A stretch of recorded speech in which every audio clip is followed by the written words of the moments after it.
Je pense que je ne t'apprends rien en te disant qu'à l'heure d'aujourd'hui, nous sommes dans une économie d'attention.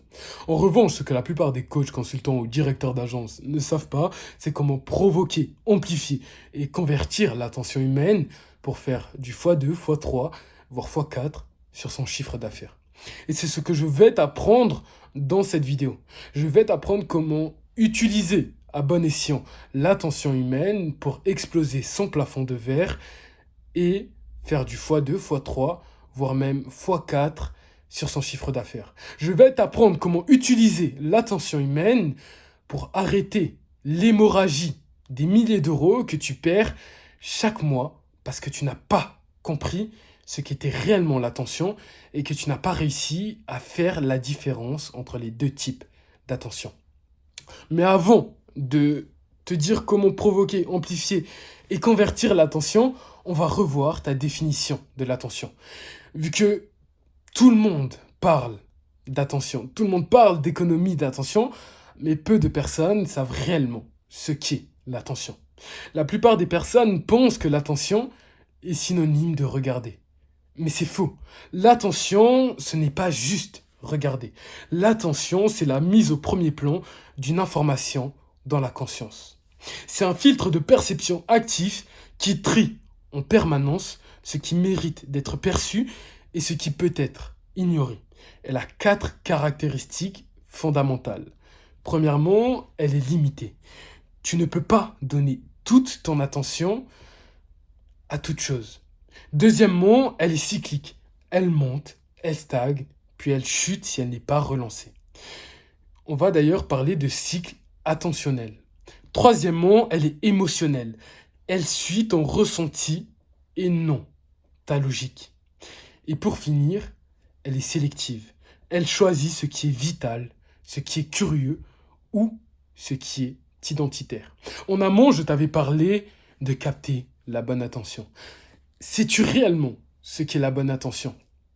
Et comment est-ce que tu vas différencier la bonne de la mauvaise attention? C'est ce que nous allons voir dans la suite de la vidéo. L'attention en deux formes. Ce qu'il faut savoir, c'est que nous divisons l'attention en deux formes. La high attention et la low attention. Et l'erreur fatale des créateurs et des entrepreneurs, plus précisément des coachs, consultants ou directeurs d'agence, c'est de croire que leur audience est en high attention alors qu'elle est en low attention. Mais comment est-ce que tu sais ce qui est réellement la high attention et la low attention? Comment est-ce que tu vas pouvoir la différencier? Avant de te montrer comment est-ce que tu vas pouvoir différencier la high attention de la low attention pour convertir plus, laisse-moi te dire que bravo à toi si t'es arrivé jusque-là. Et je pense que tu l'auras remarqué, mais dans cette chaîne, sur cette chaîne, je te donne des conseils concrets et applicables qui ne sont trouvables quasiment nulle part ailleurs sur le marché de la francophonie. Donc rien que pour ça, je t'inviterai, toi, en tant que coach, consultant ou directeur d'agence, à t'abonner pour tout simplement booster la chaîne et faire en sorte à ce que plus de personnes puissent profiter de mes conseils. Et rien que pour moi, ça m'encourage à vous faire plus de vidéos. Sans plus attendre, on va voir ce qu'est la low attention et la high attention. Imagine que tu es dans une pièce avec ton meilleur ami, ta meilleure pote, ta mère, ton frère ou autre, avec une personne importante pour toi. Et devant toi, tu as une série. Tu regardes une série, une vidéo ultra passionnante comme celle-là, ou quelque chose d'autre, ok? Et ta meilleure amie, bref, ton proche est en train de te parler. Ça rentre d'une oreille, mais ça sort de l'autre. Quelques minutes après, tu ne te souviens même plus de ce qu'elle a dit, tu n'es même pas capable de répéter mot pour mot ce qu'elle a dit. En revanche, ta série, elle, un jour après, 2 jours après, une semaine après, tu te souviens toujours de l'épisode. Tu es même capable de citer certains moments de manière ultra précise. Ça t'est souvent arrivé, pas vrai? Eh ben, là, on a un exemple concret de ce qu'est la low attention et la high attention. La low attention est fugace, passive, multitâche. Elle est traitée par le cerveau reptilien, scroll, like rapide et surtout, ce qui va la caractériser, c'est que tu n'auras pas de souvenirs, elle n'aura aucun impact sur le long terme. En revanche, elle, la high attention, elle est profonde, stable et émotionnelle. Elle est traitée par le cerveau limbique plus le cortex. Elle a une sensation de miroir, d'évidence même. Elle déclenche une action, une décision ou une transformation. Donc ton objectif à toi, ça va être de capter cette high attention. Mais pourquoi? Pourquoi est-ce qu'une personne va-t-elle te donner sa high attention? C'est ce que nous allons voir là maintenant, tout de suite. Ce qu'il faut savoir, c'est qu'il y a 3 leviers déclencheurs pour qu'une personne te donne sa high attention. Mais avant de te les citer, il faut que tu saches que tu ne peux pas prendre l'attention, tu dois créer une raison interne à la personne pour te la donner. Et ces 3 leviers vont être utilisés pour te permettre de donner une raison à la personne. Le premier levier, c'est la survie. Je veux éviter une perte ou gagner gros. Par exemple, au début, je t'ai dit que je vais te montrer comment est-ce que tu vas pouvoir stopper l'hémorragie des milliers, voire même des centaines de milliers d'euros que tu perds chaque jour, chaque semaine, chaque mois, parce que tu ne sais pas bien utiliser l'attention. Je t'ai évité une perte, je t'ai donné la raison de survie, la survie de ton business. Tu perds des clients tous les jours sans le savoir. Ensuite, curiosité. Je ressens un certain écart d'infos ou une tension mentale. Le truc que 99% des closers font mal sans le savoir. Et pour finir, l'identité. On parle de moi mieux que je ne pourrais le faire. Si tu es bloqué entre 5 et 10K, cette vidéo est faite pour toi. En amont, je t'ai parlé de cycle attentionnel. Je t'avais dit que l'attention est cyclique, qu'elle n'est pas tout le temps stable. Elle monte, elle stagne, puis elle redescend si elle n'est pas relancée. Donc, voici la courbe attentionnelle, le cycle naturel de l'attention. Je pense que tu t'es déjà retrouvé face à une vidéo, ou même une série, un épisode de 40-50 minutes, ou même devant un film de 1 heure. Au début, tu prêtes attention. Tu prêtes vraiment une forte attention au film. Ça monte, ça monte, ça monte, ça monte, puis au bout d'un moment, ça commence à t'ennuyer. Ça commence à t'ennuyer et ton attention descend. Si ça t'est jamais arrivé, honnêtement, bien joué à toi, mais je sais qu'à moi, ça m'est déjà arrivé. Et ça, c'est la courbe attentionnelle. Voici les différentes étapes. Donc concrètement, on a le hook, on a la curiosité, on a l'intérêt grandissant. Ça, c'est ce qui se passe du coup la plupart du temps au début. Ensuite, on a un pic d'attention.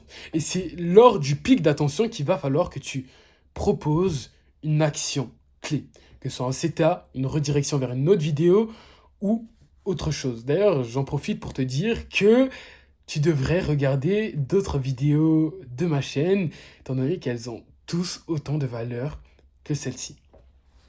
Ensuite, on a l'attention en déclin.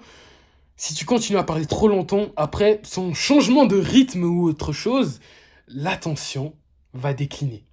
Et après, on a la zone morte. L'attention est perdue, la conversion est impossible. Ton job à toi va être d'atteindre le pic et de proposer une action avant que l'attention redescende. Et du coup, il faut que tu saches comment. Est-ce que tu vas pouvoir amplifier l'attention pour atteindre ce pic? Il y a 5 facteurs. 5 facteurs pour amplifier l'attention d'une personne et le permettre d'atteindre le pic. Si ton prospect, je le rappelle, mais si ton prospect ne se sent pas concerné, il se détache et si l'attention mentale chute, il te zappe. Donc, les 5 facteurs sont ceux que tu as juste sous les yeux, ceux qui sont dans le tableau. Profondeur émotionnelle. Plus tu creuses sa douleur, plus tu t'intéresses à lui, plus il va rester. Ensuite, on a le langage miroir. Plus il se reconnaît, plus il va s'ouvrir à toi. Se reconnaître, ça va être en utilisant les mêmes mots que lui.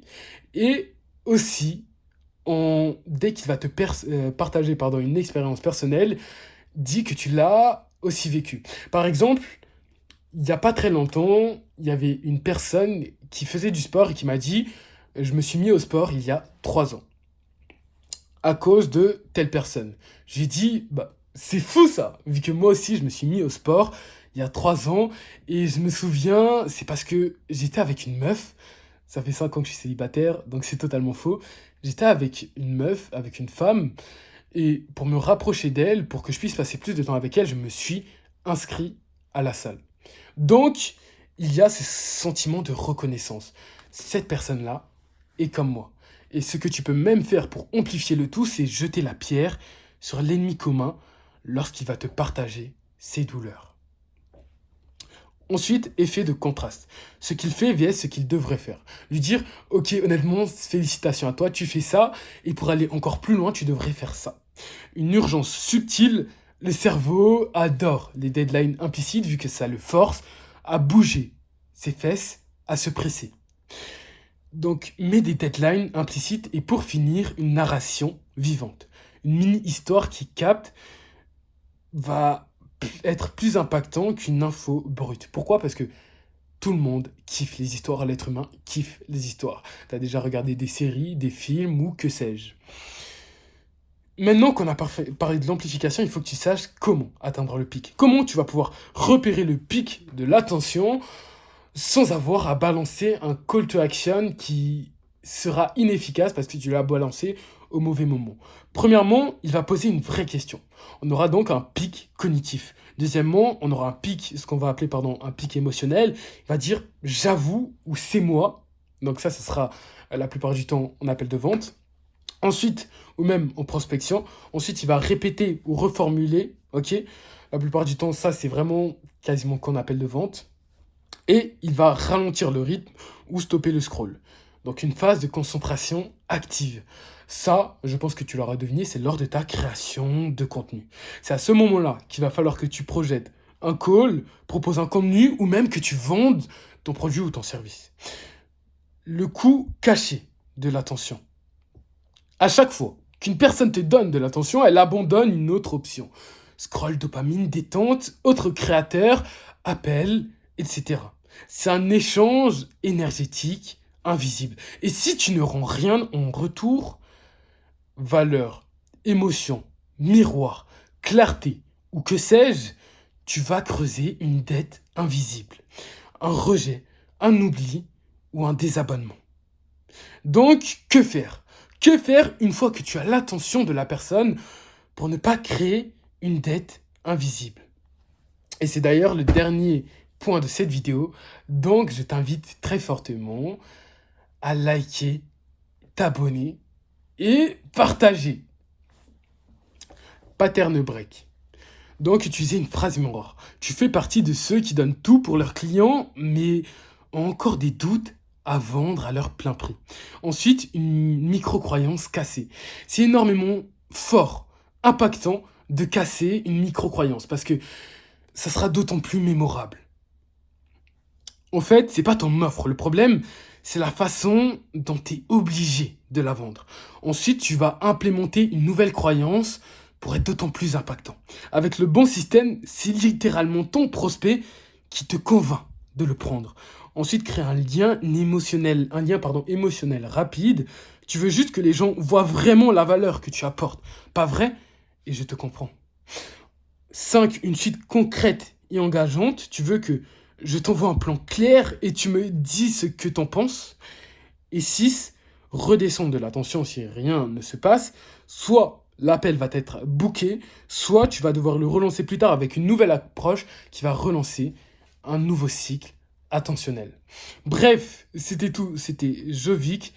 C'était comment capter, amplifier, convertir l'attention humaine pour arrêter l'hémorragie des dizaines de milliers d'euros, voire même des centaines de milliers d'euros que tu perds chaque mois sur ton chiffre d'affaires, pour convertir, faire du x2, x3, même voire x4 du coup sur ton chiffre d'affaires.